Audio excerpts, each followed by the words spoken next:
All you want to do is to go from this to this. If you eat a normal meal, like you've been eating clean, you've been doing all the right things, and by bedtime you look 6 months pregnant, so at this point you're scared to eat because you know the bloating is coming, and all you want to do is to go from this to this. Keep watching because I'll tell you exactly how I did it. And if you want more strategies that actually help you balance your hormones and lose the stubborn weight after 30, don't forget to subscribe so you don't miss future videos like this one. At the worst of my bloating, I thought I just had a sensitive stomach, or maybe I suddenly developed allergies. Turns out I had something completely different going on, and chances are you might too. And if you don't know me, my name is Sandra, a certified personal trainer, a nutrition coach, and functional health coach. And after dealing with my own hormone issues, like Hashimoto's, gut issues like H. pylori, inflammation, I learned exactly what causes this kind of bloating and how you can fix it too. So let's talk about what is actually happening in your body when you eat and immediately feel like you need to unbutton your jeans. Your small intestine, which is about 22 feet long, by the way, is supposed to be relatively bacteria free. Its main job is to absorb nutrients from your food so you can actually use them. But when bacteria that should be living in your large intestine travels up into your small intestine, that's when things get messy. This is called SIBO, small intestine bacterial overgrowth. And here's why it matters to you. Every time you eat, those bacteria in your small intestine start fermenting your food. They're basically having a party in there, creating gas. Except unlike the gas in your colon, which has an exit, the gas trapped in your small intestine really has nowhere to go. It just sits there, stretching the walls, causing pain, and making you look and feel puffy. But we're not just talking about looks here. This is also about your body not getting the nutrients it needs because bacteria are literally stealing them from you, which can start a whole ripple effect and impact your hormone health, your energy, and your weight. This is why you can eat clean all day and still feel exhausted, or why you're taking all the supplements but your vitamin levels are still low, because your body is just not absorbing what you actually need. So if you wake up with a relatively flat stomach, but by evening you look pregnant, it's not because the foods you're eating are bad for you, or if you've been told you have IBS and you should just manage it, then you're not alone. And that feeling you have that something is off, even if your doctors didn't find anything, is probably spot on.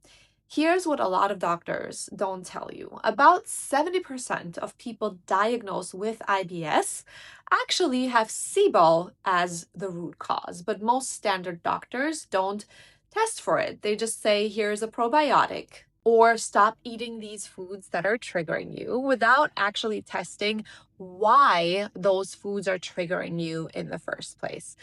I was told for years by many doctors that I was fine, even though I was gaining weight, exhausted, having mood and cycle issues, and looking puffy no matter what I did. It wasn't until I got certified in functional health coaching and I learned how to run the right tests that I finally got answers. So here's what actually works. And I'm going to give you 3 actionable strategies that you can start using today. I'll give you nutrition strategies, and at the end, I'll give you supplement hacks as well. So strategy number 1 is smart carbs.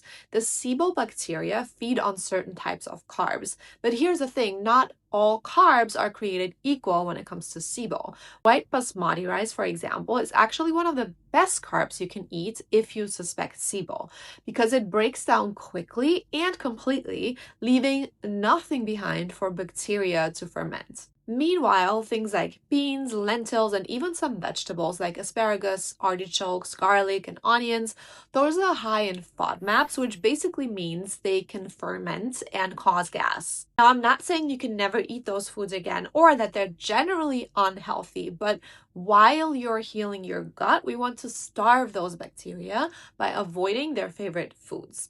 Strategy number 2 is protein-powered meals. Have at least 3 to 4 meals a day that each contain 25 to 30 grams or more of protein. Because protein doesn't actually ferment the way carbs do. It keeps you full, stabilizes your blood sugar, and most importantly, it does not feed SIBO bacteria. This also supports your hormones and your weight loss, by the way. Remember, if you're a woman in your 30s or 40s dealing with fatigue, stubborn weight, and mood issues, your hormones are probably already struggling. So protein at every meal is non-negotiable for hormone balance. Plus, it keeps you fuller for longer, which helps you avoid cravings, and it's the building block for your muscles. So combined with strength training, it will help you get toned. So win, win, and win. Strategy number 3 is meal spacing. This one might be surprising, but it's actually really important. Stop snacking between meals. I know that sounds simple, but hear me out. We're not focused on not snacking because we want you to eat less. It's actually quite the opposite.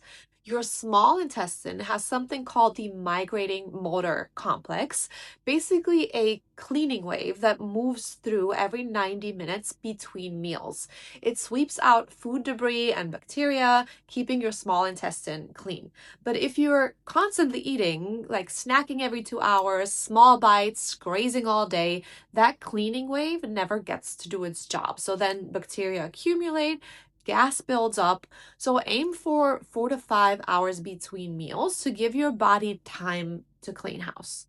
And now let's talk about what else helps while you're healing. Digestive enzymes are a hack that will help you really break down the food that you're eating. So taking a high quality digestive enzyme with meals can make a massive difference.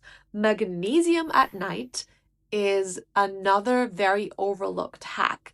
A very common side effect of SIBO is constipation. So magnesium, especially citrate or glycinate, helps you have regular bowel movements. And as a bonus, it helps you sleep better, reduces anxiety, and supports your hormones. So start with 200 to 400 milligrams at bedtime and adjust your dose based on how your body responds. And last but not least, walking after meals. Even just 10 minutes of walking after a meal can really help your body digest, it promotes motility, and it tells your nervous system to rest and digest.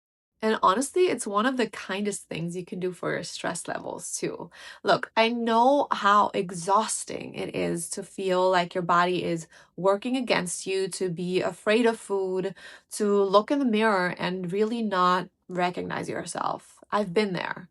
But this is fixable. Your body isn't broken, it just needs the right support. I've seen women go from being bloated after every single meal to wearing their favorite jeans again without discomfort within just 2 to 4 weeks. From collapsing on the couch at 7 p.m. to having energy to play with their kids and even throw living room dance parties. From avoiding social dinners to actually enjoying food again. It takes a targeted approach, the right testing, the right protocol, the right support, but it's 100% fixable without having to cut out gluten, dairy, or dessert for the rest of your life. So if you found this helpful, make sure you're subscribed so you don't miss future videos where I break down exactly how to rebalance your hormones, heal your gut, and lose the stubborn weight for good.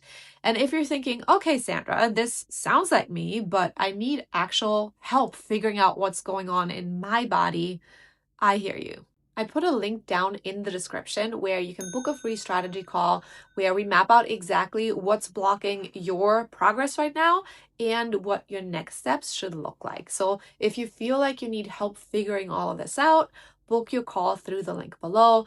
And remember, bloating after every meal isn't normal.